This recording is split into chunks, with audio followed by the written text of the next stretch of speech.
Praise the lord. దేవునికి మహిమ కలుగును గాక. ఈ యొక్క వెయ్యేళ్ళ పరిపాలన గురించి మనం ధ్యానం చేస్తా ఉన్నాము వాక్యానుసారంగా. ఇప్పటి వరకు 2 భాగాలు. పార్ట్ 3 మూడో భాగంలో మనము ఉన్నాము. మిలీనియం వెయ్యేళ్ళ పరిపాలన, ఆ సంఘంలో సంఘానికి దానికి ఎటువంటి ప్రాముఖ్యత దేవుడిస్తా ఉంటున్నాడు, సంఘానికి ఎటువంటి వాగ్దానాలు ఈ వెయ్యేళ్ళ పరిపాలన గురించి ఇస్తున్నాడో మనము చూసుకోబోతున్నాము. ఇప్పటి వరకు మనము ఏమి ధ్యానం చేసినామో ఒకసారి చూసుకుందాము. రెండో భాగంలో అంటే లాస్ట్ సెషన్లో చాలా డీటెయిల్గా మనం ధ్యానం చేసిన విషయం ఏంటంటే ప్రవచనాలు, ప్రవక్తల ద్వారా పాత నిబంధనలో అవి ఇచ్చిన ప్రవచనాలు అన్నీ మనం ధ్యానం చేసినాము. దాంట్లో మనం ఏం అర్థం చేసుకున్నాము అంటే ఈ యొక్క వెయ్యేళ్ళ పరిపాలన అది ఇస్రాయల్కి ఇచ్చిన వాగ్దానము. మెస్సయ్య వస్తాడు, ఆయన దావీదు సింహాసనం తీసుకుంటాడు, చుట్టుపక్కల దేశాలన్నింటినీ ఓడగొట్టి ఆయన దావీదు సింహాసనం తీసుకొని ఆయన పరిపాలిస్తాడు. ఆయన పరిపాలన వచ్చినప్పుడు చాలా మార్పులు జరుగుతాయి. ఆయన ప్రవచనాలు ఇస్రాయేల్కి దేవుడు ఇచ్చినాడు. Primary promises were given to the nation of Israel. అందుకోసమే ఇస్రాయేల్ ఈ దినం వరకు మస్సయ్య వస్తాడు, అందరినీ ఓడగొడతాడు, ఈ భూమి పైన ఆ యొక్క పరిపాలన తీసుకొని వస్తాడు అనే గొప్ప నిరీక్షణ వాళ్ళు కలిగి ఉన్నారు. ఈ విషయాన్ని మనము గత సెషన్లో మనము చూసుకున్నాం. పార్ట్ 2లో చూసుకున్నాము. పార్ట్ 1లో దానికంటే ముందు మనం ఏం చూసుకున్నామంటే ఆ యొక్క క్రైస్తవులు వాళ్ళు చనిపోయిన వారు కానీ సజీవ లెక్కలో ఉన్నవారు కానీ యేసు ప్రభు వచ్చినప్పుడు వాళ్ళు లేచి మహిమ శరీరాలతో వాళ్ళు ఆ యొక్క వెయ్యేళ్ళ పరిపాలనలో ప్రవేశిస్తారని మనము చూసుకున్నాము. సాతాను 1000 ఏళ్ళు బంధించబడి అగాధంలో, బాటమ్లెస్ పిట్ అంటే అంతం లేని ఆ యొక్క అగాధంలో ఆయన బంధించబడతాడు, సంఖ్యల చేత బంధించబడతాడని లేఖనాలు చెప్తా ఉన్నాయి. అది మనము చూసుకున్నాము. తర్వాత 1000 ఏళ్ళ పరిపాలన పరలోకంలో కాదు, ఈ భూమి పైన చాలా స్పెసిఫిక్గా అని లేఖనాలను కూడా మనము పరిశీలించుకున్నాము, చూసుకున్నాము. కాబట్టి ఈ యొక్క సెషన్స్ ఒకవేళ మీరు మిస్ అయితే మీరు అర్థం చేసుకోవడానికి చాలా కష్టంగా ఉంటుందని దయచేసి గ్రహించాలి. తర్వాత మనం ఏం చూసుకున్నామంటే ఈ యొక్క భూమి పైన యేసుక్రీస్తు యొక్క రాకడలో అన్ని దేశాలు నాశనము చేయబడవు. కొన్ని దేశాలు మిగిలిపోతాయి, కొంతమంది నాయకులు మిగిలిపోతారు. కానీ అంత్యక్రీస్తును, అబద్ధ ప్రవక్తను ఆ యుద్ధము చేయడానికి యేసుక్రీస్తుకు వ్యతిరేకంగా ఏదైతే సైన్యం ఉంటుందో అవి మాత్రమే నాశనం చేయబడతాయని మనము చూసుకున్నాం. ఇది గత సెషన్స్లలో మనము ధ్యానం చేసిన విషయాలు. ఒక విషయము ప్రతి ఒక్కరు కూడా జ్ఞాపకం పెట్టుకోవాలి. ఈ బైబిల్ చదువుతున్నప్పుడు, కొత్త నిబంధన చదువుతున్నప్పుడు, దేవుని యొక్క రాజ్యం గురించి మనకు పరిచయం చేయబడినప్పుడు, ఆ ప్రవచనాలు మనకు రాయబడిన లేఖనాలను మనం ధ్యానం చేస్తున్నప్పుడు మొట్టమొదటిగా మనం అర్థం చేసుకోవాల్సిన విషయం ఏంటిదంటే అక్కడ వాడబడిన టర్మ్స్, అక్కడ వాడబడిన పదాలు మనకు తరచుగా మనం చూస్తూ ఉంటాము. ద కింగ్డమ్ ఆఫ్ గాడ్, దేవుని రాజ్యము అనే పదము కొత్త నిబంధనలో మనం చూస్తుంటాం. ద కింగ్డమ్ ఆఫ్ హెవెన్, పరలోక రాజ్యము అనే పదాన్ని మనము చూస్తూ ఉంటాము. పరలోక రాజ్యం సమీపించింది, దేవుని యొక్క రాజ్యము, ఇటువంటి పదాలు మనము చూస్తూ ఉంటాము. ఎక్కడెక్కడైనా కానీ కూడా ఇంటర్చేంజబుల్గా ఈ పదాలు వాడబడినా కానీ అది ఒకటే అనే సంగతిని మనం కొత్త నిబంధనలో అర్థం చేసుకోవాలా. అది వేరే వేరే విషయాలు. దేవుని యొక్క రాజ్యం అన్నా అంటే దేవుడు వచ్చి పరిపాలించే రాజ్యము, పరలోక రాజ్యం అన్నా ఆ పరలోకం నుంచి దిగి వచ్చి ఈ భూమిపైన స్థాపించే రాజ్యమైన ఒకటే అనే సంగతిని మనము అర్థం చేసుకోవాలా. కొంతమంది ఆ యొక్క క్రైస్తత్వంలో ఇవి ఒకటి కావు, 2 వేరే వేరేవి అనే బోధ వాళ్ళు తీసుకొని వస్తూ ఉంటున్నారు. కనుక మిమ్మల్ని జాగ్రత్త పరచడానికి ఈ విషయాన్ని మీకు తెలియజేస్తూ ఉంటున్నాను. ఈ యొక్క దేవుని యొక్క రాజ్యం అన్నా లేకపోతే పరలోక రాజ్యం అన్నా ఈ పలకబడినప్పుడు దాంట్లో వెయ్యేల పరిపాలన కూడా ఉంది, నిత్య పరిపాలన, నిత్య రాజ్యం కూడా ఉంది. Millennium Kingdom and eternal kingdom, ఈ రెండు అంటే కొన్నిసార్లు ఇక వెయ్యేల పరిపాలన కూడా ఆ యొక్క నిత్య రాజ్యంలోనికి వాడబడిన పదాలలో కూడా కలిపి వాడినట్లుగా మనం చూస్తా ఉన్నాం. అందుకోసమే మొట్టమొదటిగా యేసు ప్రభు వెయ్యేల పరిపాలన చేసిన తర్వాత ఆ యొక్క తీర్పు జరుగుతుంది. తీర్పు తర్వాత నిత్య రాజ్యంలోనికి మనం అడుగు పెడతామని బైబిల్ గ్రంథం చెప్తా ఉంది. ఒకవేళ మనం బైబిల్ని సరైన రీతిగా మనం అర్థం చేసుకోకపోతే, మనం అర్థం చేసుకొని ధ్యానించి మనము మన ఆధ్యాత్మిక మన జీవితంలో విశ్వాసపు జీవితాన్ని సరిగా కట్టుకునే వారుగా మనం ఉండాలి. వాక్యపు వెలుగులో మనం కట్టుకునేటట్టుగా ఉండాలి. కాబట్టి ఈ పదాలను మీరు జ్ఞాపకం తెచ్చుకోండి. కింగ్డమ్ ఆఫ్ గాడ్ అన్నా కింగ్డమ్ ఆఫ్ హెవెన్ అన్నా they are one and the same.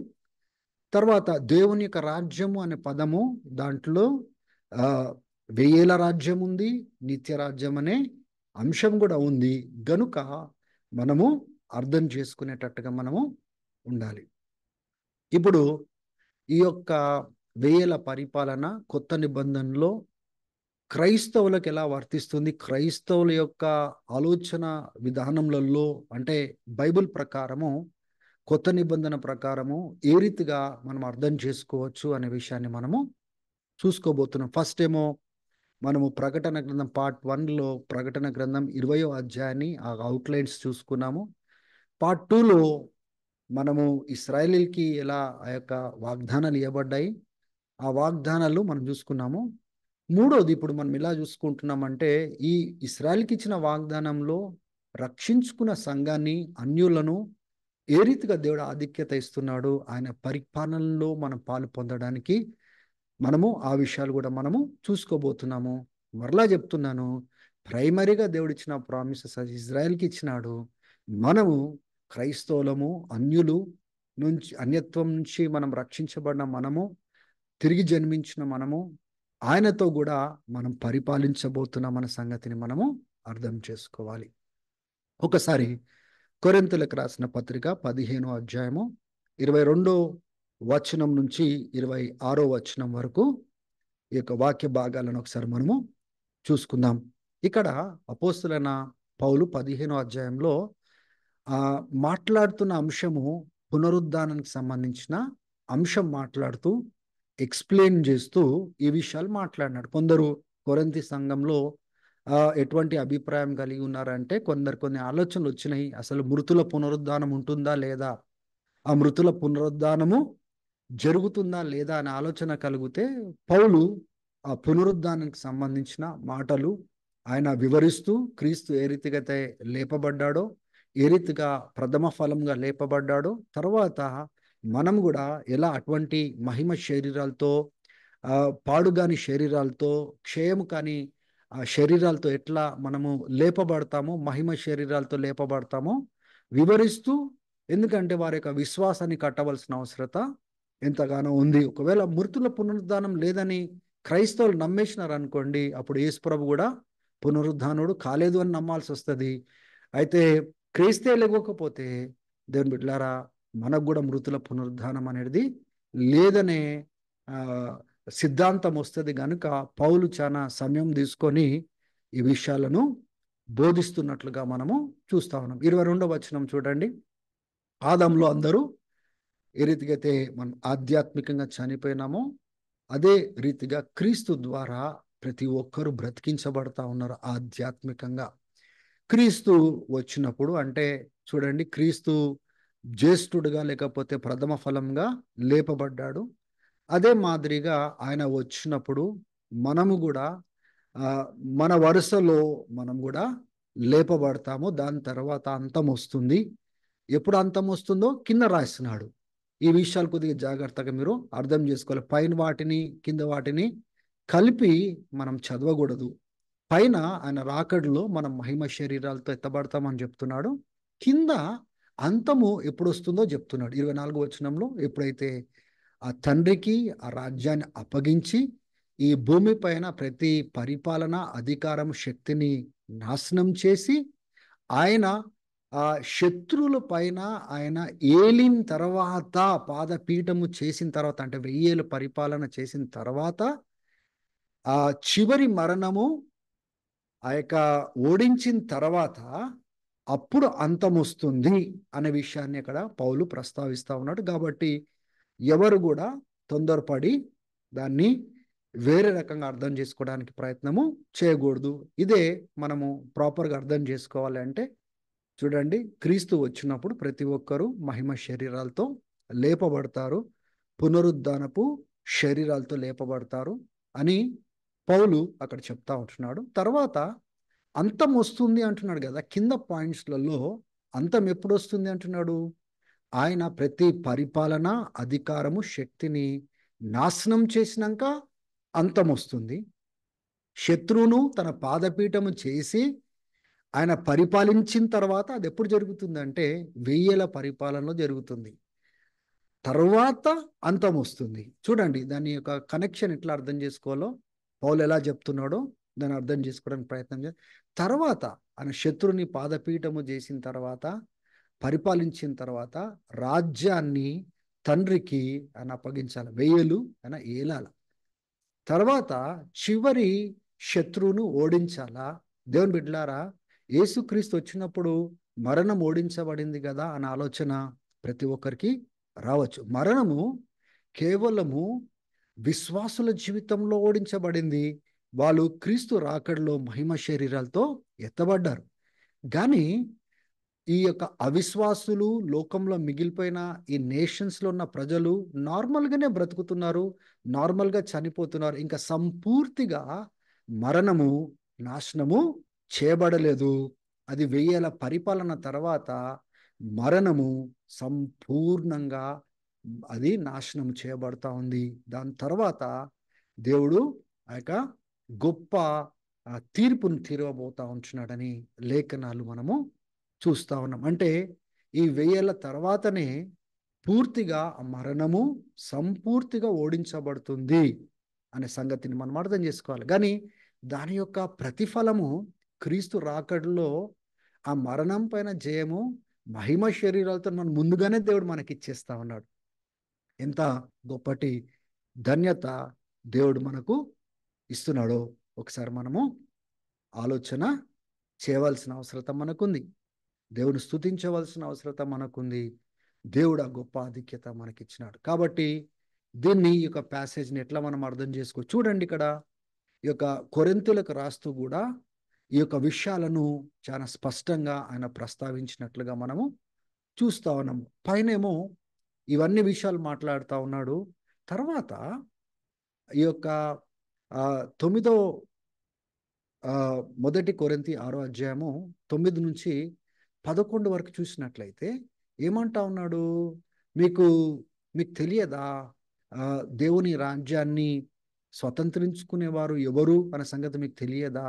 ఈ రకంగా జారత్వంలో ఉన్నవారు, అపవిత్రతలో ఉన్నవారు, వ్యభిచారులు, ఇటువంటి వాళ్ళు దేవుని యొక్క రాజ్యము, ద కింగ్డమ్ ఆఫ్ గాడ్, దేవుని యొక్క రాజ్యాన్ని స్వాధీనము చేసుకోరన్న సంగతి నీకు తెలియదా అనే విషయాన్ని అక్కడ మాట్లాడుతున్నట్లుగా మనము చూస్తాను. పైన మనము ఏం చూస్తూ ఉంటున్నామంటే ఆయన రాజ్యం గురించి మాట్లాడుతూ ఆయన రాజ్యంలో ఏం జరగబోతుందో చెప్తున్నాడు.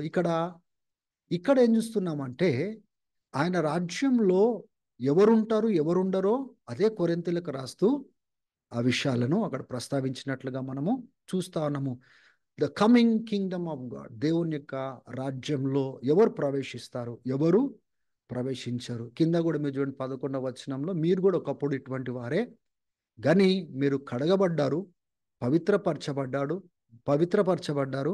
ప్రతిష్ఠించబడ్డారు, నీతిమంతులుగా క్రీస్తు ద్వారా, ఆయన ఆత్మ ద్వారా నీతిమంతులుగా చేయబడ్డారు. ఒకప్పుడు మీరు అటువంటి వారే, కానీ మీరు అటువంటి రాజ్యంను మీరు స్వతంత్రించుకుంటారు. ఆయన స్థాపించే రాజ్యాన్ని మీరు స్వతంత్రించుకుంటారు. కానీ ఈ వ్యభిచారులు కానీ, ఈ యొక్క జారత్వంలో బ్రతికేవారు గానీ, అపవిత్రతలో బ్రతికేవారు గానీ, ఈ యొక్క ఏమంటారు అడల్టరర్స్ అంటే వ్యభిచారంలో బ్రతికేవారు గానీ, హోమోసెక్షువాలిటీ ఈ త్రాగుబోతులు గానీ, ఇటువంటి వాళ్ళు దేవుని యొక్క రాజ్యాన్ని స్వతంత్రించుకోరు అని చాలా స్పష్టంగా చెప్తున్నా. అంటే చాలా క్లియర్‌గా వాళ్ళకు బోధించబడింది. దేవుని రాజ్యం, రాజ్యం అనే పదము రాయబడింది గానీ, చాలా మందికి అర్థం కాని విషయం ఏంటిదంటే, అది ఎప్పుడు జరుగుతుంది? ఎలా జరుగుతుంది? ఆ రాజ్యంలో ఏముంటుంది అనే సంగతి చాలా మందికి ఏమాత్రం అవగాహన లేదు.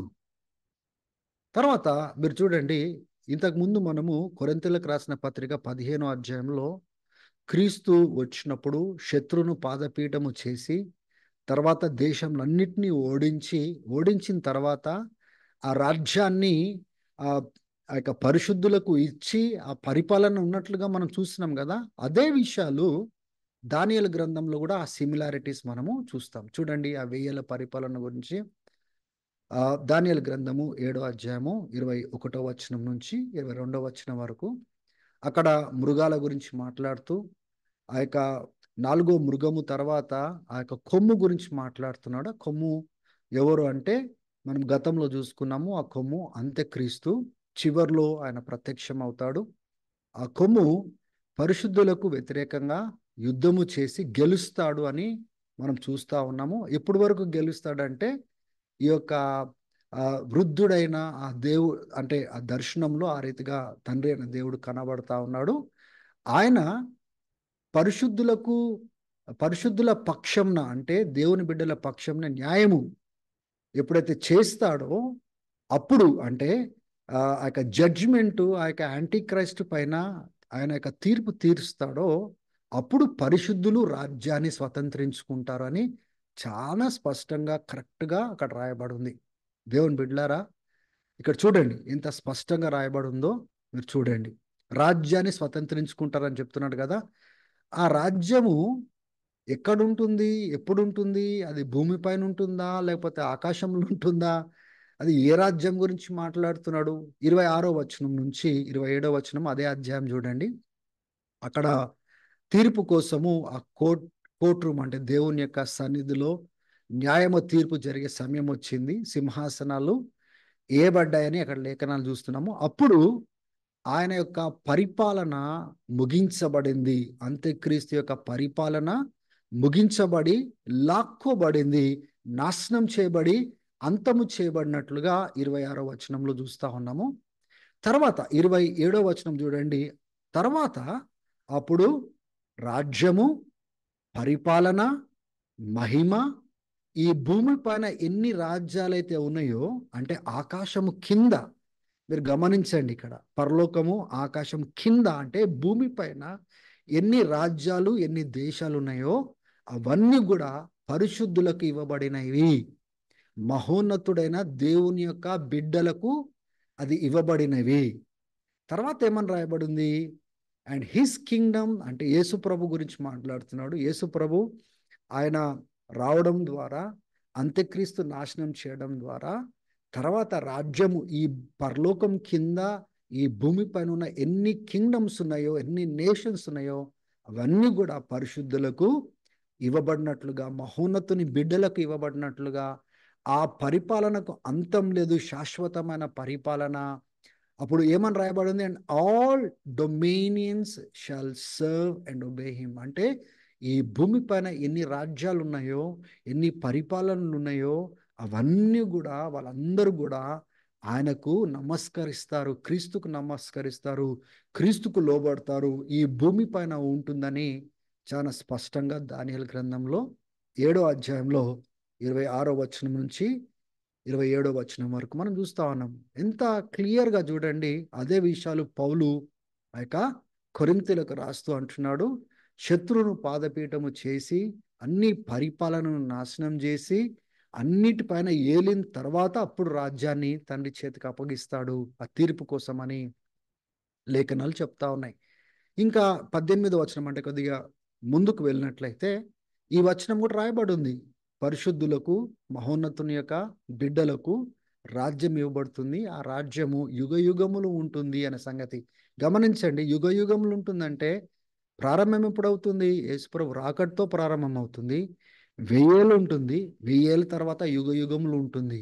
సో, కింగ్డమ్ ఆఫ్ గాడ్, దేవుని యొక్క రాజ్యము మొట్టమొదటిగా ఫిజికల్‌గా అందరికి కనబడేటట్టుగా పరిపాలించే రీతిగా 1000 ఏళ్ల పరిపాలనలో ఉంటుందన్న సంగతిని ప్రతి ఒక్కరూ గ్రహించాల. చూడండి, ఈ న్యూ టెస్టమెంట్‌లో ఈ యొక్క లేఖనాల యొక్క ప్రాముఖ్యత సంఘానికి ఎలా వర్తిస్తాయి, సంఘానికి కూడా ఎలా బోధించబడ్డాయో చాలా మటుకు మనం బైబిల్ చదువుతా ఉంటే కింగ్డమ్ ఆఫ్ గాడ్ అని చదువుతాం, దేవుని రాజ్యము అని చదువుతా ఉంటాము. కానీ దాని యొక్క ఇంప్లికేషన్స్, అది దాని యొక్క అర్థమును ప్రాపర్‌గా అర్థం చేసుకోకుండా మనం చదువుతా ఉంటాము. ప్రకటన గ్రంథము 11వ అధ్యాయము 15వ వచనంలో 7వ దూత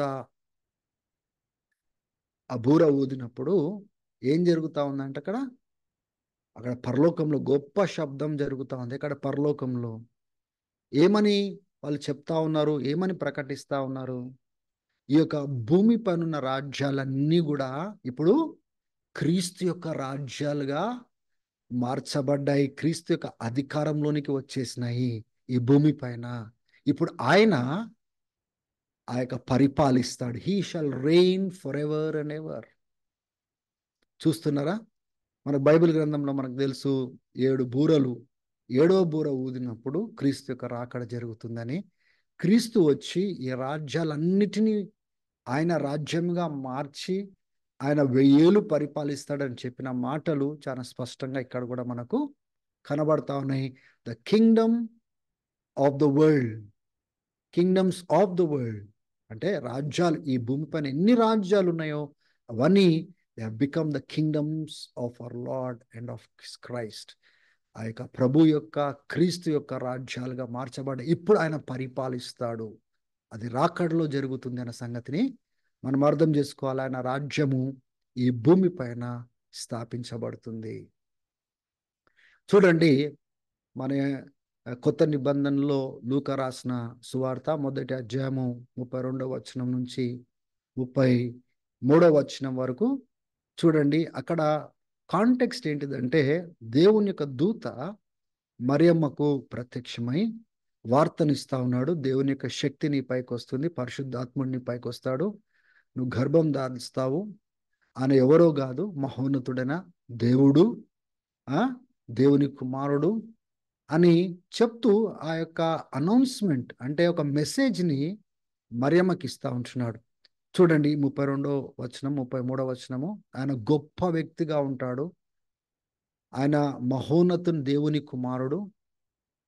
ఆ దేవుడు తనతో పాటు, తండ్రి అయిన దేవుడు తనతో పాటు ఉంటాడు. ఆయనకు ఆ యొక్క దావీదు యొక్క సింహాసనం ఇస్తాడు. జ్ఞాపకం పెట్టుకోండి, మనం లాస్ట్ సెషన్లో మనం చూసినాం కదా, యేసు ప్రభు మెస్సయ వచ్చి ఆ యొక్క దావీదు వంశం నుంచి వస్తాడు.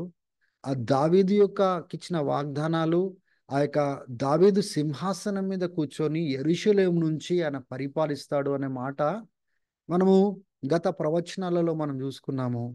ఇక్కడ కూడా మీరు చూడండి, దేవుడు చాలా స్పష్టంగా the Lord God will give him the throne of his father David.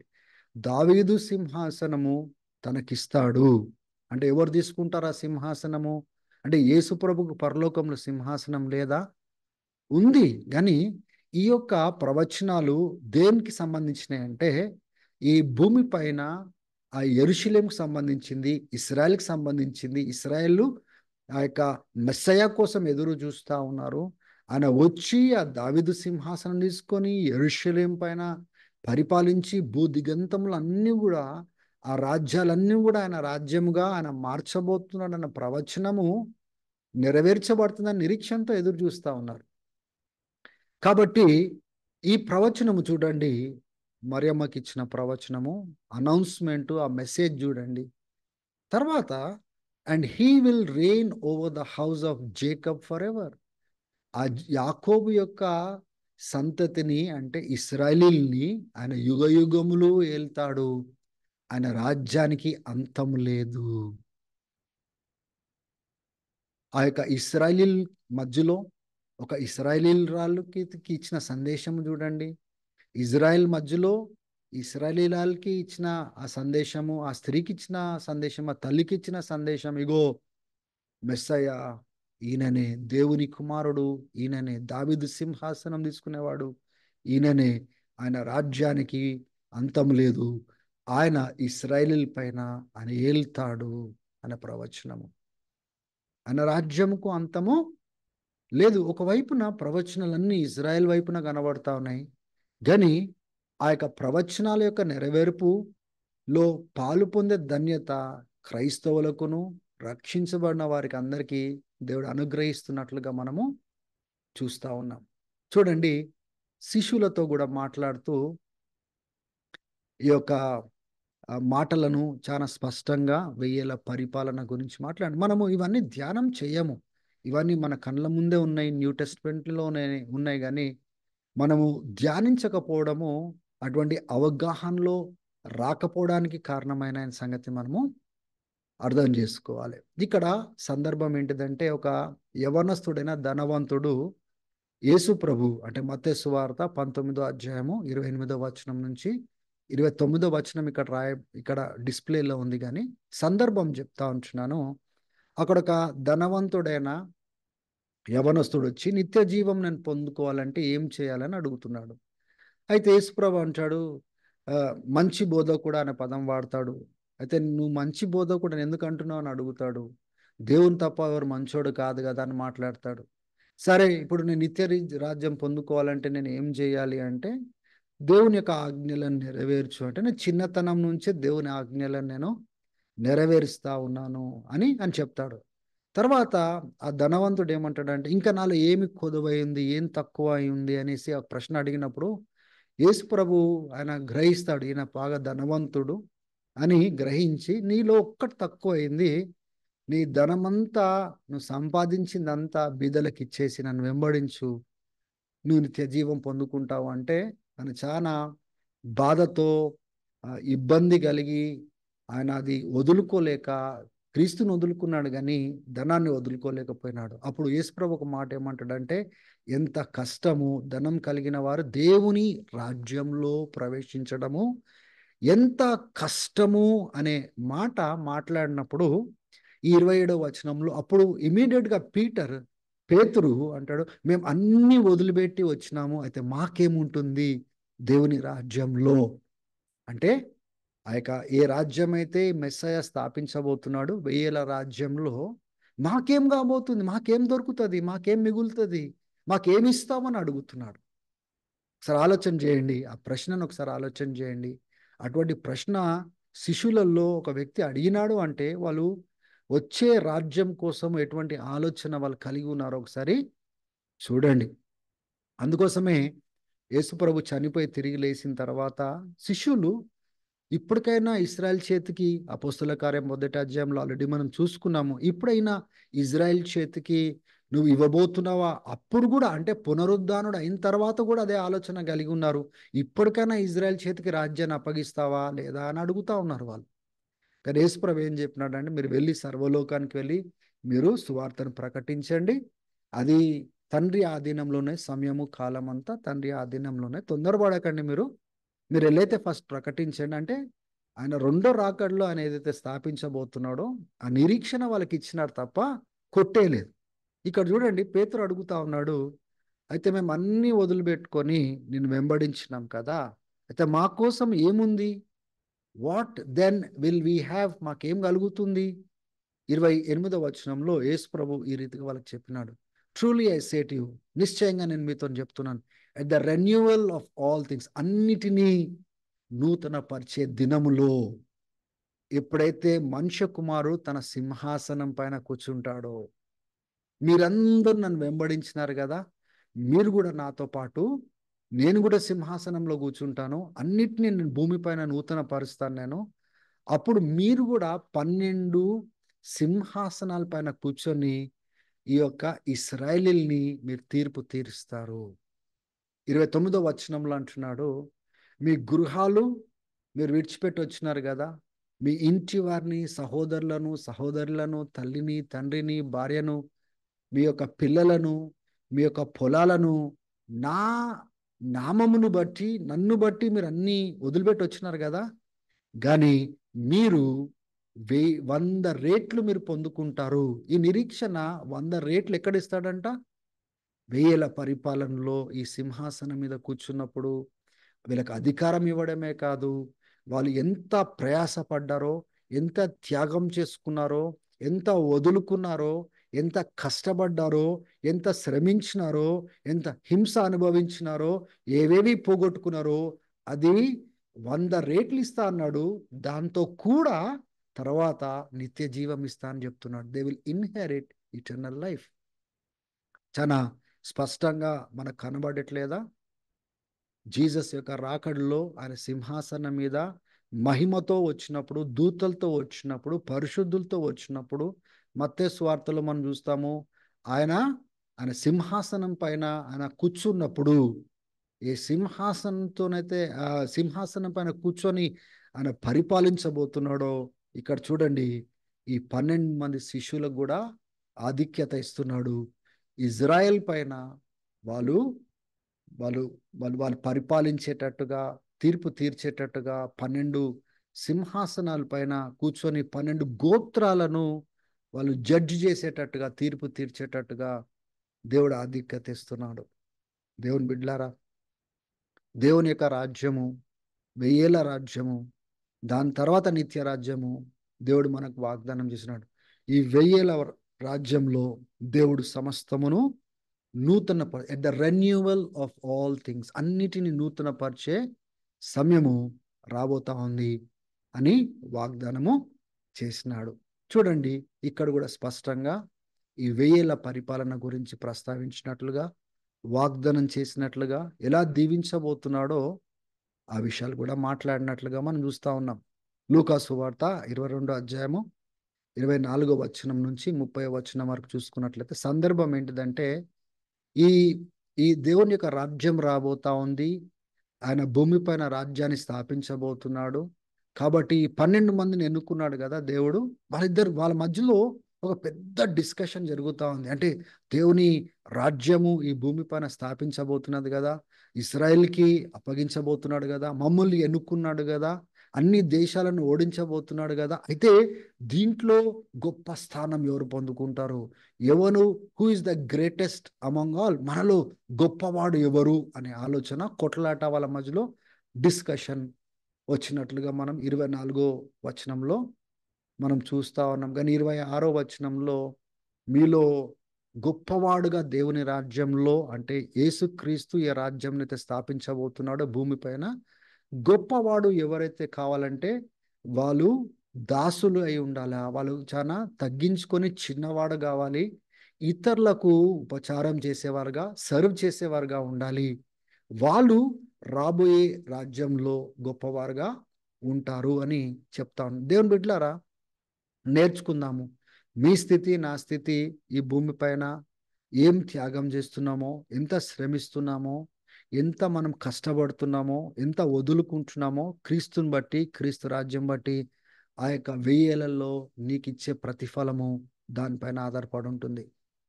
గమనించుకోండి, మీరు ఎట్లా తగ్గించుకుంటారో, మీరు ఇతరులకు ఎట్లా ఉపచారం చేస్తారో, మీరు మిమ్మల్ని మీరు తగ్గించుకొని ఇతరులను ఎట్లా హెచ్చించి వాళ్ళకి సేవ చేస్తారో, దాన్ని బట్టి మీ యొక్క ప్రతిఫలం ఉంటుందన్న సంగతిని మీరందరూ అర్థం చేసుకోవాలి. 27వ వచనం చూడండి. హూ ఈస్ గ్రేటర్, ఎవరు గొప్పవాడు? The one who is at the table or the one who serves? ఆ టేబుల్ మీద కూర్చొని ఉన్నవాడా గొప్పవాడు, లేకపోతే ఆ టేబుల్ దగ్గరకు వచ్చి సర్వ్ చేసేవాడు, అంటే పని చేస్తున్నవాడు, సర్వ్ చేస్తున్నవాడు, ఉపచారం చేస్తున్నవాడు, ఆయన గొప్పవాడా? Is it not the one who is at the table? But I'm the one as the one who serves. అక్కడ కూర్చున్నవాడు గొప్పవాడు కదా. Is it not the one who is at the table? నేను ఇప్పుడు కూర్చొని ఉన్నాను, మీకంటే గొప్పవాడిని అన్నట్టుగానే అక్కడ కనబడతా ఉంది. కానీ నేను ఎట్లా వచ్చినానంటే అట్లా రాలేదు, కానీ ఆ నిలబడి సర్వ్ చేస్తారు చూడండి, ఆ రీతిగా నేను సర్వ్ చేయడానికి నేను వచ్చినాను అని చెప్తున్నాడు. దేవుని బిడ్డలారా, ఇక క్రైస్తవులు ఈ విషయాన్ని ఎప్పుడు కూడా మర్చిపోవద్దు. మీ రాబోయే స్థితి ఈ భూమి పైన మీరు క్రీస్తు కోసము ఏం చేసినారు? ఏం వదులుకున్నారు, ఏం త్యాగం చేసినారు, ఎలా బ్రతికినారో దానిపైన, ఎలా ఇతరులను సేవించినారో, ఇతరులకు ఉపచారం చేసినారో, పరిచర్య చేసినారో దానిపైన మీ ప్రతిఫలం ఆధారపడి ఉంటుందన్న సంగతి ఎవరు కూడా మర్చిపోదు. ఇక సత్యాన్ని దేవుడు మీకు అర్థం చేయిస్తా ఉంటున్నాడు. అందుకోసమే స్వార్థపు జీవితాన్ని వదిలేయండి. స్వార్థపు జీవితాన్ని, లోకపరమైన జీవితాన్ని వదిలేయండి. వ్యర్థమైన వాటిని వదిలేసేయండి. ఏది మాన్యమైందో, ఏది ఉపయోగకరమైందో, ఏది దేవుని యొక్క మహిమను ప్రచురం చేస్తుందో, దేవుని ఉద్దేశాలు నెరవేరుస్తుందో, రాజ్యాన్ని కడుతుందో దాన్ని చేత పట్టుకోండి. ప్రయాసపడండి. రేపటి దినం ఆయన దగ్గర నిలబడినప్పుడు ఏం చేయకుండా నిలబడితే చాలా సిగ్గుకరంగా తలదించుకోవాల్సి వస్తుంది. ఎవరైతే ప్రయాసపడ్డారో, కష్టపడ్డారో, త్యాగం చేసుకున్నారో వాళ్ళకు ప్రతిఫలం ఇస్తూ ఉంటే అప్పుడు మనం సిగ్గుకరంగా నిలబడే పరిస్థితి ఉంటుందనే సంగతిని మనం అందరము అర్థం చేసుకోవాలి. 28వ వచనంలో చూడండి, ఆ మాటలు చెప్తూ, మీరు నాతో పాటు అన్ని పరిస్థితులలో, అన్ని శోధనలలో, అన్ని ఛాలెంజెస్లో నిలబడ్డారు కదా. 29వ వచనంలో అంటున్నాడు, and I confer on you a kingdom, నేను మీకు ఆ రాజ్యాన్ని అప్పగించబోతున్నాను. Just as my father conferred on me, నాకు ఏ రీతిగా అప్పగించినాడో రాజ్యాన్ని, నేను మీకు ఆ రాజ్యాన్ని ఇవ్వబోతున్నాను. సో దట్ అప్పుడు మీరు నాతో పాటు కూర్చొని తిని, ఎక్కడ కూర్చుంటారంట, ఎక్కడ త్రాగుతారంట, ఆయన టేబుల్ మీద. ఎప్పుడు? ఇన్ మై కింగ్డమ్, నా రాజ్యంలో. And SIT on the Thrones, మీరు ఆ యొక్క సింహాసనాల మీద కూర్చొని 12 గోత్రాలను మీరు తీర్పు తీరుస్తారు. నా టేబుల్ మీద మీరు కూర్చుంటారు నేను రాజ్యము స్థాపించినప్పుడని ఆ శిష్యులకు చెప్తా ఉన్నాడు. ఎవరు గొప్పవాడు దేవుని రాజ్యంలో?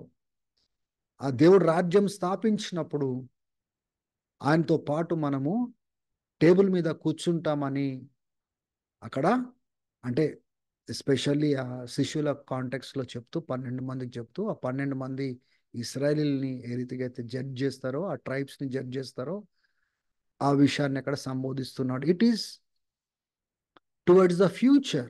ఆ ఫ్యూచర్లో, ఆ మిలేనియం, 1000 పరిపాలనలో ఏ రీతిగా ఆయన టేబుల్ మీద కూర్చోబోతున్నారు. అందుకోసమే ప్రభు రాత్రి భోజనం అప్పుడు మనము ఈ ఈ యొక్క కాంటెక్స్ట్లో మనం ఏం చూస్తామంటే, ఆ, నేను మరలా నేను భుజించను. ఎప్పుడు వరకు భుజించనంటే, నేను రెండోసారి తండ్రి మహిమలో దూతలతో నేను వచ్చినప్పుడు అప్పుడు మీతో పాటు భోజనం చేస్తాను, అప్పుడు నేను టేబుల్ మీద కూర్చుంటాను అంటున్నాడు చూడండి. అదే విషయము ఆయన రావడంతో ఆ 1000 పరిపాలన అనేది అన్నిటినీ ఓడించిన తర్వాతనే ఈ భూమి పైన ఆయన పరిపాలన తీసుకురాబోతా ఉంటున్నాడు. చూడండి, ఇంకా అక్కడ 12 మందికి ఇచ్చిన వాగ్దానాలు చూసినాము, అంటే 1000లకు సంబంధించింది. తర్వాత పరిశుద్ధులకు మనకిచ్చిన వాగ్దానాలు మీరు చూడండి. 1 కొరింథీ 6వ అధ్యాయము మొదటి 3 వచనాలలో అక్కడ కొరింథీ సంఘంలో వాళ్ళ మధ్యలో కొన్ని డిస్ప్యూట్స్ ఉన్నాయి, కొన్ని గొడవలు జరుగుతూ ఉన్నాయి. వాళ్ళు న్యాయం కోసము కోర్టుల చుట్టూ, లా చుట్టూ తిరుగుతూ ఉన్నారు. అయితే పౌలు అంటున్నాడు, అరే మీరు ఏంటి, మీరు రాబోయే దినాలలో లోకంను జడ్జి చేయబోతున్నారు, మీరు తీర్పు తీరవబోతున్నాడు అన్న సంగతి తెలియదా? లోకంనే మీరు తీర్పు తీర్చే స్థాయిలో దేవుడు ఉంచబోతుంటే ఈ చిన్న చిన్న కొట్లాటలు సంఘంలో మీరు తీర్పు తీర్వలేరా? మీరు రాబోయే దినాలలో దూతలను సైతంగా మీరు తీర్పు తీరవబోతున్నారే, ఈ చిన్న చిన్నవి మీరు తీర్పు తీరవలేకపోతున్నారా? మీరు న్యాయం కోసము ఆ యొక్క ఆ యొక్క అంటే మన లాంగ్వేజ్లో చెప్పాలంటే పోలీసుల చుట్టూ, కోర్టుల చుట్టూ, లా చుట్టూ న్యాయం కోసం తిరుగుతున్నారే, మీరు మీ మధ్యలో న్యాయం చేయడానికి, లేకపోతే తీర్పు తీర్వడానికి, న్యాయంగా మాట్లాడడానికి మీ మధ్యలో పరిశుద్ధుల మధ్యలో లేరా? అపవిత్రుల మధ్యలో, అవినీతి కలిగిన వారి మధ్యలో పోయి న్యాయం కోసం మీరు నిలబడుతున్నారే. మీరు రాబోయే దినాలలో లోకాన్నే తీర్పు తీర్చబోతున్నారు. మీరు ఈ రీతిగా తీర్పు తీరవబోతున్నారు కనుక మీరు ఆర్ యు సో ఇన్కాంపిటెంట్, అంటే మీరు ఈ చిన్న చిన్నవి కూడా మీరు తీర్వలేని స్థితిలో మీరు ఉన్నారా అని పౌలు అక్కడ మందలించినట్లుగా మనం చూస్తూ ఉన్నాం. దేవుని బిడ్డలారా, ఈ 1000 పరిపాలనలో ఏం జరగబోతుందో ఒక గ్లిమ్స్ ఇక్కడ మనం చూడగలుగుతాం. ఏ రీతిగా లోకంను మనము తీర్పు తీరవబోతున్నాము, పరిపాలించబోతున్నాము, ఏలబోతున్నాము క్రీస్తుతో కూడా ఇక్కడ ఆ యొక్క విషయాన్ని మనం గమనించుకోవచ్చు. ప్రకటన గ్రంథము 5వ అధ్యాయంలో 11వ వచనంలో అక్కడ మనం చూస్తా ఉన్నాము. ఆ గొర్రెపిల్ల రక్తము ద్వారా మనం కడగబడి, ప్రతిష్ఠించబడి, ఆయన కోసం ఒక జనాంగంగా మనం చేయబడ్డాము, వేరు చేయబడ్డాము. ఈ 10వ వచనంలో చూడండి ఏమంటున్నాడు? అండ్ హ్యావ్ మేడ్ అస్, మనల్ని ఆయన రక్తంలో కడుక్కొని, వేరు చేసుకొని, మనల్ని ప్రతిష్టపరచుకొని, మనల్ని ఏం చేసినాడంట? He has made us kings and priests, మనల్ని రాజులుగా, యాజకులుగా చేసినాడు. ఎవరి కోసం? తండ్రి కోసము. And we shall reign on earth, మనం భూమి పైన మనము పరిపాలించబోతున్నాము. We shall reign on earth, రాజులుగా, యాజకులుగా ఈ 1000 పరిపాలనలో మనము పరిపాలించబోతున్నాము. 1000 రాజ్యంలో మనం రాజులుగా, యాజకులుగా నియమించబడ్డాము, సేవించడానికి, సర్వ్ చేయడానికి. ఆ 1000 ఈ భూమి పైన మనము ఏలబోతున్నాము అనే ప్రవచనము అక్కడ మనం చూస్తా ఉన్నాం. ఇక్కడ చూడండి, తయాతీరా అంటే 7 సంఘాలకు 7 ఉత్తరాలు రాసినాడు కదా. ఒక సంఘానికి ఏమని సంబోధించినాడో చూడండి. ప్రకటన గ్రంథము 2వ అధ్యాయము 26వ వచనం నుంచి 27వ వచనం వరకు. ఎవరైతే జయిస్తారో, అంటే ఆయన ఇవ్వవలసిన హెచ్చరిక అంతా ఇచ్చినారో, ఇచ్చి he who overcomes, he who keeps my deeds till the end, చివరి వరకు నేను చెప్పినట్లుగా వాళ్ళు బ్రతికిన వారికి, జయించిన వానికి నేను ఏమి ఇవ్వబోతున్నాను? I will give authority. నేను అంటే విశ్వాసులకు చెప్తున్నాడు, క్రిస్టియన్స్ చెప్తున్నాడు, రక్షణ పొందిన వారికి చెప్తున్నాడు. నేను మీకు అధికారం ఇస్తాను ఓవర్ ద నేషన్స్, దేశముల పైన. నేను అంటే అది 1000 పరిపాలనలో ఎటువంటి అథారిటీ ఇవ్వబోతున్నాడో అక్కడ చాలా స్పష్టంగా తెలియదు. అండ్ హీ షాల్ అంటే జయించిన వాడు, he shawl rule them with the rod of iron. ఆ ఇనుప దండనమా, లేకపోతే ఆ యొక్క రాజు చేతిలో అది శాసనాలు ఇచ్చేటప్పుడు చేతిలో ఉంటది కదా, ఆ దాని చేత ఆ జయించిన వాడు దేశముల పైన ఆయన పరిపాలిస్తాడు. జయించిన వానికి దేవుడు విశ్వాసులకు ఇచ్చే అధికారము చూడండి. ఒకసారి ఆలోచన చేయండి. కానీ ఈ ప్రవచనము మీరు ఒకవేళ మంచి క్లోజ్గా గమనించినట్లయితే, ఈ ప్రవచనము ప్రతి జయించిన క్రైస్తవునికి ఇచ్చినాడు కదా. కానీ ఆ ప్రవచనము 12వ అధ్యాయం ప్రకటన గ్రంథము 5వ వచనంలో అది క్రీస్తుకు చెందిన ప్రవచనము. అది విశ్వాసులకు కూడా ఇస్తున్నాడనే సంగతిని మనం గ్రహించాలి. And she gave birth to a male child. అక్కడ ప్రవచనాలు 12వ అధ్యాయం ఆల్రెడీ నేను గతంలో చెప్పాను, ఎక్స్ప్లెయిన్ చేయను.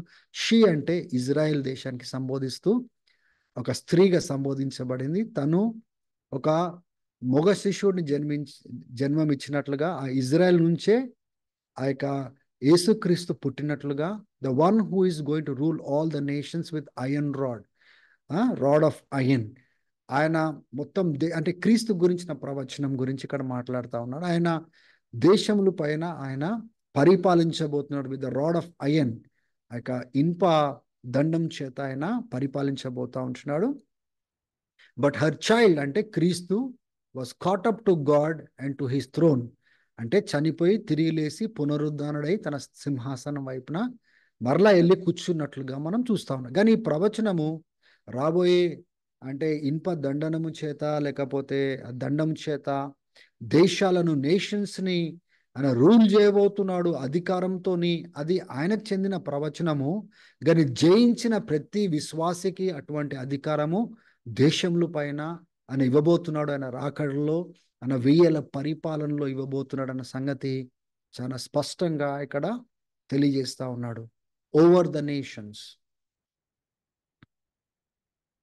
ఇప్పుడు మీకు అర్థమవుతుండొచ్చు, పరలోక ప్రార్థన నేర్పించండి అని శిష్యులు అడిగినప్పుడు ఏమని వాళ్ళకి నేర్పించినంటే, ఇలా ప్రార్థన చేయండి. పరలోకమందున్న మా తండ్రి, నీ నామము పరిశుద్ధపరచబడును గాక. తర్వాత ఏమంటున్నాడు? నీ రాజ్యము వచ్చునుగాక, నీ పరిపాలన వచ్చునుగాక, నీ చిత్తము జరుగునుగాక. ఎక్కడ జరుగునుగాక?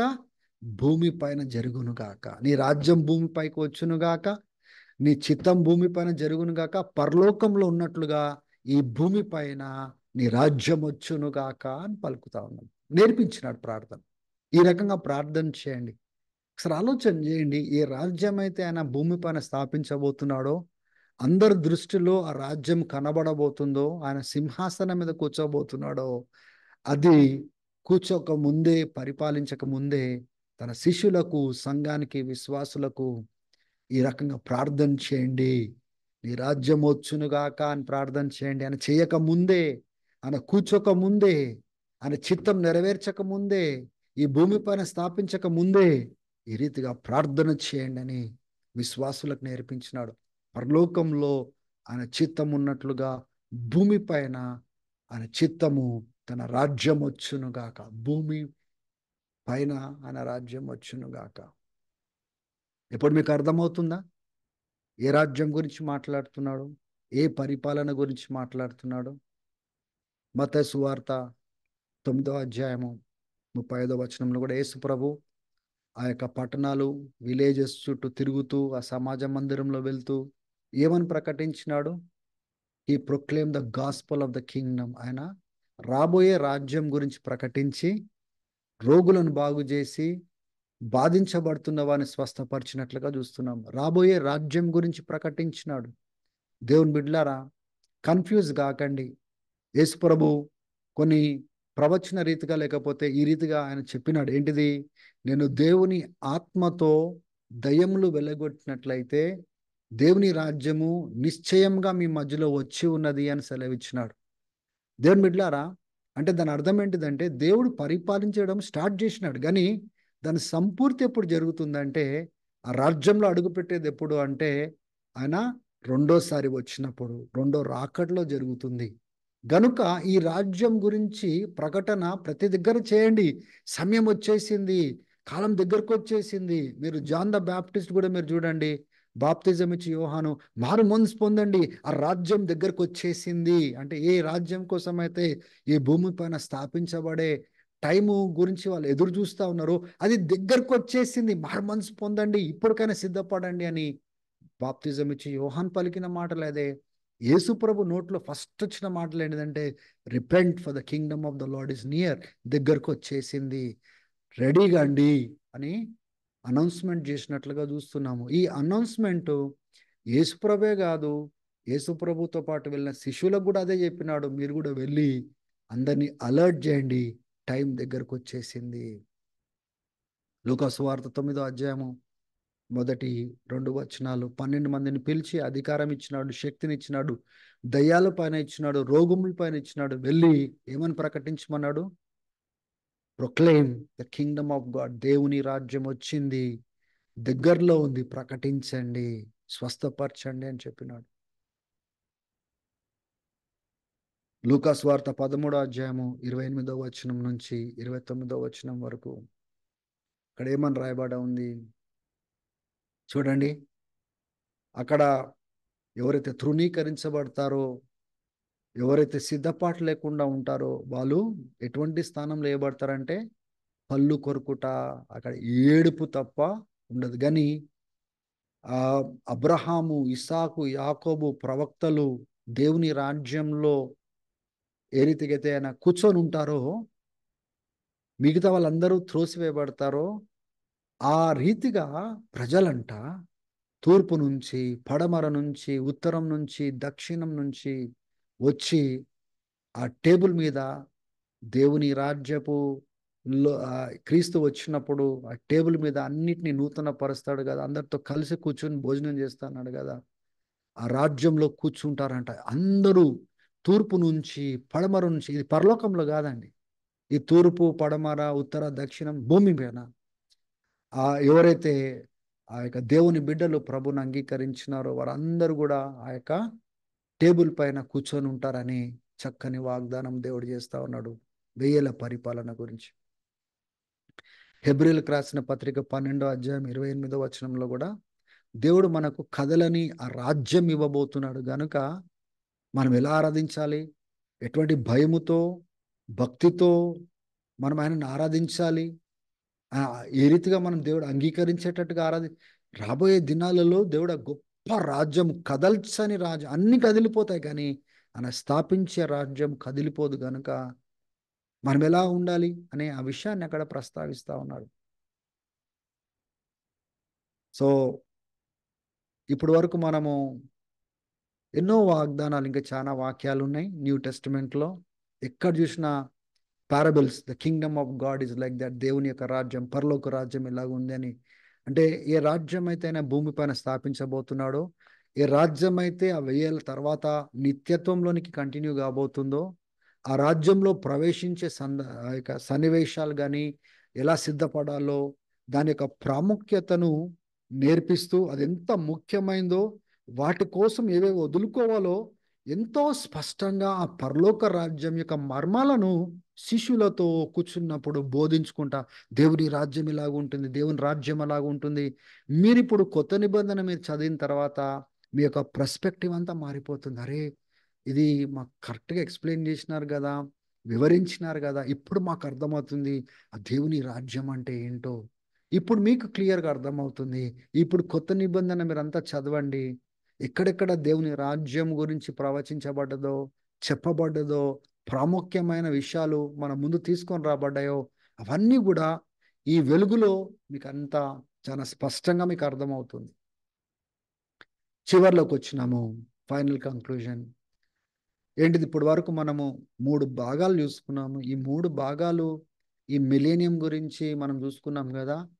ఈ కంక్లూజన్ ఏంటిది? ఫైనల్ కంక్లూజన్ ఏంటిది అంటే, ఈ వాగ్దానాలు ఫస్ట్ సంఘానికి దేవుడు ఇవ్వలేదు, ఇస్రాయల్కి ఇచ్చినాడు. ఇజ్రాయెల్ అంతా చెదరగొట్టబడ్డారు, వేరే దేశాల చేత బాధించబడ్డారు, వేరే దేశాలలో వాళ్ళు చెదిరిపోయినారు.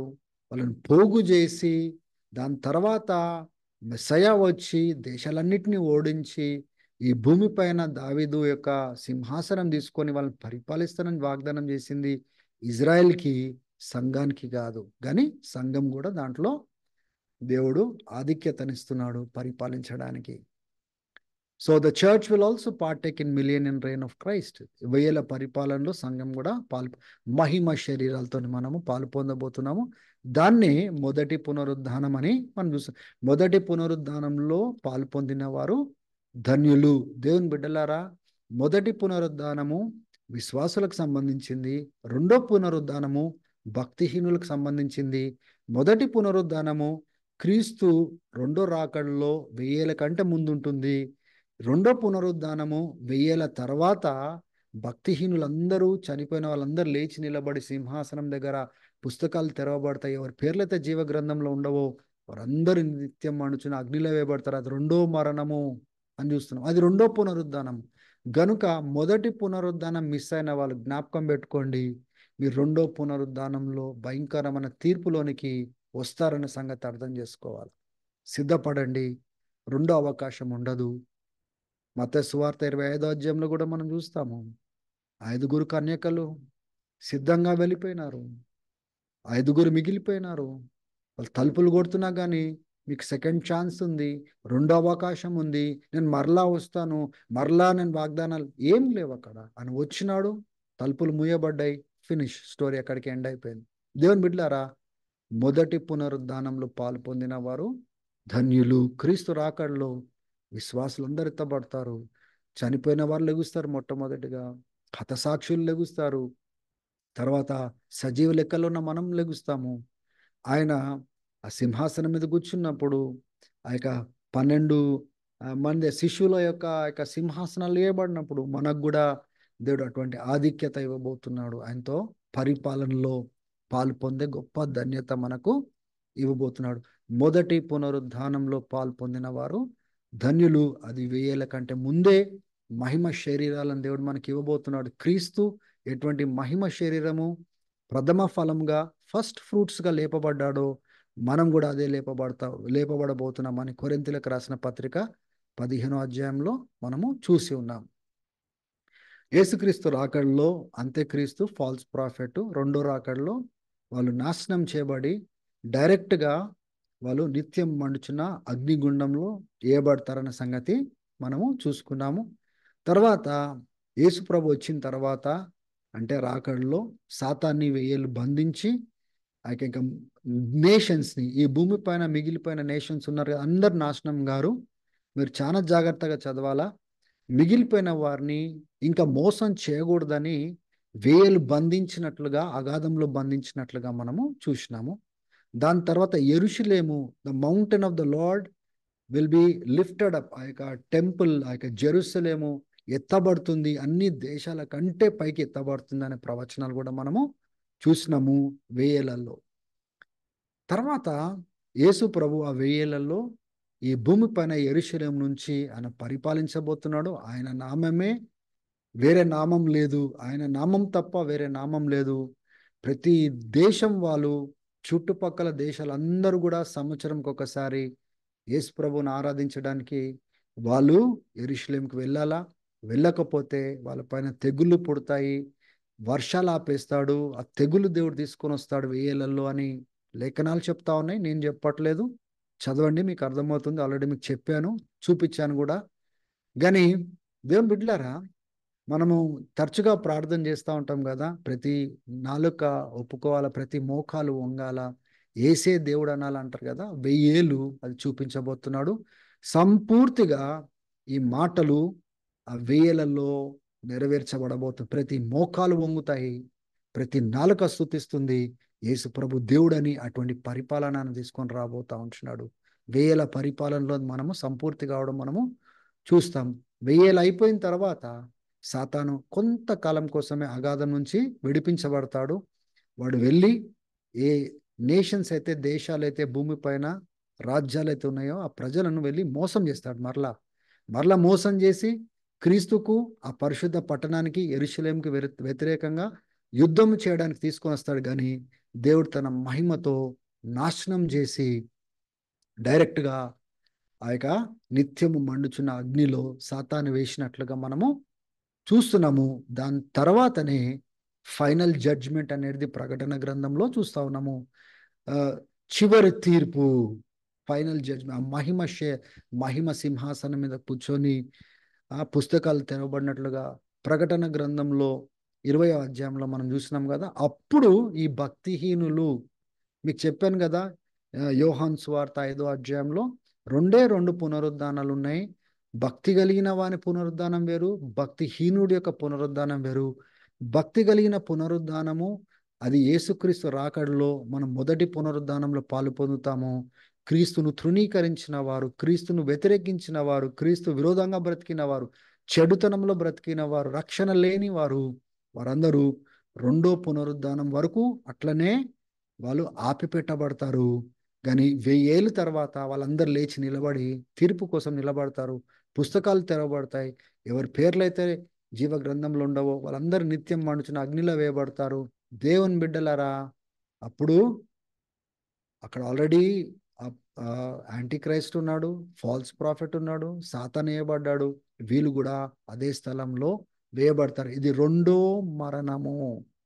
వీళ్ళకి మొదటి మరణము శారీరకమైన మరణము, దేవునితో వేరైపోయినారు. మొదటి మరణం శారీరకమైన మరణము. రెండో మరణము నిత్యము మండుచున్న అగ్నిలో వేయబడే మరణం. కానీ విశ్వాసులకు ఒకవేళ క్రీస్తు రాకడకు ముందు చనిపోయినారు అనుకోండి, ఒకే మరణం ఉంటుంది, రెండో మరణం వాళ్ళని తాకదు అని చూస్తున్నాము. దేవుని బిడ్డలారా, ఈ నిత్యం మండుచున్న అగ్ని విశ్వాసులను, క్రీస్తునందు నిరీక్షణ కలిగిన వారిని తాకదు అని మనము చూస్తూ ఉంటున్నాము. సో ఇప్పుడు వరకు నేను 3 భాగాలుగా చెప్పిన ఈ మిలేనియం గురించిన టీచింగ్ సంపూర్తయింది. చాలా వాక్యాలు ఉన్నాయి, చాలా వివరణ కూడా ఉంది. కానీ మీకు ఎంత అర్థమవుతుందో, మీకు ఎంత అర్థం చేయించాలో, దాని యొక్క ఇంపార్టెన్స్ ఏ రీతిగా అది అందించబడింది, ఏ రీతిగా మనము అవగాహన తెచ్చుకోవాలి, ఏ రీతిగా దూర చూపుతో దానికోసం ఎదురు చూడాలో నేను అర్థం చేయించడానికి ప్రయత్నం నేను చేసినాను. మీరు కొంత మట్టుకు మీరు అర్థం చేసుకున్నారని నేను నమ్ముతా ఉంటున్నాను. కాబట్టి దేవుని బిడ్డలారా, క్రీస్తు రాబోతున్నాడు. 1000 ఏళ్ల పరిపాలన జరగబోతా ఉంది. భూమి పైన జరగబోతా ఉంది. మనకు దేవుడు ఆధిక్యత ఇవ్వబోతున్నాడు. ఆయన టేబుల్ మీద మనం కూర్చోబోతున్నాము. మనం దేశాల పైన మనం పరిపాలించబోతున్నాము. మనం ఈ భూమి పైన ఎలా బ్రతికినామో, ఆయన రాకడకు ముందు ఎట్లా త్యాగం చేసుకున్నామో, ఎట్లా కష్టపడ్డామో క్రీస్తు కోసము, క్రీస్తు రాజ్యం కోసం ప్రయాసపడ్డామో, దాని మీద దేవుడు ఆయన ప్రతిఫలం ఇవ్వబోతున్నాడు. ప్రకటన గ్రంథంలో మర్చిపోకండి, యేసయ్య పలికిన మాటలు, ఇగో నేను వచ్చుచున్నాను, ఎవరు క్రియలు చొప్పున వారికి ప్రతిఫలం ఇవ్వడానికి నేను వచ్చుచున్నాను. దేవుని బిడ్డలారా, ఈ 1000 ఏళ్ల పరిపాలనలో ఆయన ప్రతిఫలం ఇవ్వబోతున్నాడు. ఎవరి స్థితి ఏం కాబోతుందో, వాళ్ళు ఈ భూమి పైన ఎలా బ్రతికినారో దానిపైన ఆధారపడబోతా ఉంది. May God bless you. దేవుడు మీ అందరినీ గొప్పగా వాడుకును గాక, ఎక్కువగా ప్రయాసపడేవారుగా వాడబడును గాక, మీరు దేవుని రాజ్యం కోసం బాగా త్యాగం చేయను గాక. ఆ దినము, ఆ మహాదినము, ప్రభు యొక్క దినం వచ్చినప్పుడు అన్న 1000 ఏళ్ల పరిపాలన గొప్పగా దీవించబడి గొప్ప ప్రతిఫలం పొందును గాక అనే ఆశతో ఈ యొక్క సెషన్ని నేను ముగిస్తా ఉన్నాను. God bless you all. Let this truths sink into your life. ఈ యొక్క వాక్యపు సత్యాలు మీ జీవితంలో అది లోపలికి దిగిపోవాల, మనలో ఒకటి కావాలి. అటువంటి నిరీక్షణతో మనం బ్రతకాలి. ఆయన రాకడ కోసం అట్లా ఎదురు చూడాలి. ఆయన ఆయన యొక్క పరిపాలనలో మనల్ని యాజకులుగా, రాజ్య సమూహముగా, రాజ్య బిడ్డలుగా చేసుకున్నాడు. మనం భూమి పైన ఏలడానికి అనే సంగతిని మనం చూసుకున్నాం కదా. ఆ దినము త్వరగా రాబోతా ఉంది గనుక ఎలా బ్రతుకుతున్నారో జాగ్రత్తగా చూసుకోండి, సిద్ధపడండి. God be with you. దేవుని యొక్క సమాధానము, సంతోషము, సన్నిధి మీ అందరికీ తోడై ఉండును గాక. ఆమెన్.